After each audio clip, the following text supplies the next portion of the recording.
c'est bientôt la fin du chantier. Il y a presque 10 ans, a débuté les travaux de déviation de la ville d'Auneau au travers d'un pont isostatique le plus grand de France. Plus qu'un simple pont, c'est un véritable exploit technique dans la réalisation de cet ouvrage. Alors voici un pont qui bat des records. Est-ce que vous pouvez nous en dire plus sur sa conception et sa réalisation ? Alors la réalisation bat effectivement un record en France dans la mesure où c'est un pont de 97 mètres qui a été construit sur le bord de la rivière et que l'on a, comme dans le jargon technique, lancé, c'est-à-dire en fait tiré de sa position de construction jusqu'à sa position définitive au-dessus de la rivière.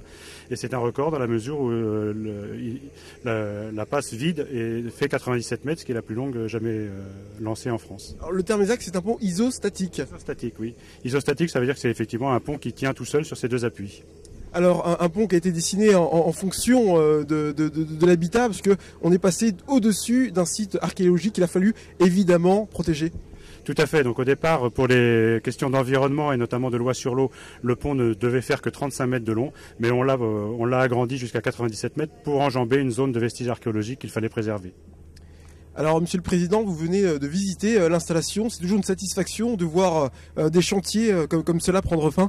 C'est toujours une satisfaction parce qu'on voit souvent les dossiers sur le papier, on vote les crédits, on en discute en commission et pour une fois, voir de manière très concrète la réalisation et où vont les impôts des contribuables, c'est évidemment une satisfaction. Alors plus qu'une amélioration de qualité de circulation pour le secteur d'Auneau, ce pont avait un vrai enjeu économique pour la ville d'Auneau. Tout à fait, parce que dans Auneau, ce sont 300 à 400 camions qui passent chaque jour, donc des nuisances bien sûr pour les habitants, des complexités pour les entreprises, mais derrière, l'intérêt, c'est évidemment que le secteur puisse connaître un nouveau développement encore supérieur, puisqu'on aura d'excellentes conditions de desserte.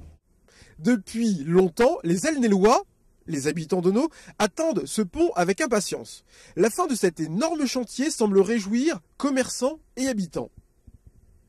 Alors, les travaux de déviation de la ville d'Auneau vont prendre fin. Le pont va être livré en juillet prochain. Vous êtes satisfait de cette nouvelle ? Très satisfait, puisque ça va peut-être enlever un peu de camions dans la rue principale. Et automatiquement, ça permettra de circuler un peu mieux et d'une manière, disons, plus sécurisante en ville. Bientôt, la circulation dans le centre-ville d'Auneau va diminuer. Les travaux de déviation vont être terminés pour le mois de juillet. C'est une nouvelle qui vous satisfait ? Oui, ça me satisfait beaucoup du fait que ça va éviter aux camions de passer dans plein centre-ville. Au niveau bruit aussi, au niveau centre-ville, ça fera quand même une différence, quoi. La déviation d'Auneau va bientôt prendre fin. J'imagine que c'est une nouvelle qui vous réjouit. Ah bah oui, très bien, parce qu'il est un peu temps quand même qu'elle soit finie. Parce que depuis le temps qu'on l'attend, c'est vrai que ça fait un moment. Hein. Alors, en tant que commerçante, je pense que vous faites partie des personnes les plus heureuses de voir cette déviation enfin prendre fin. Oui, il est vraiment temps parce que les camions qui passent dans la rue, c'est un danger pour tout le monde en fait. Voilà.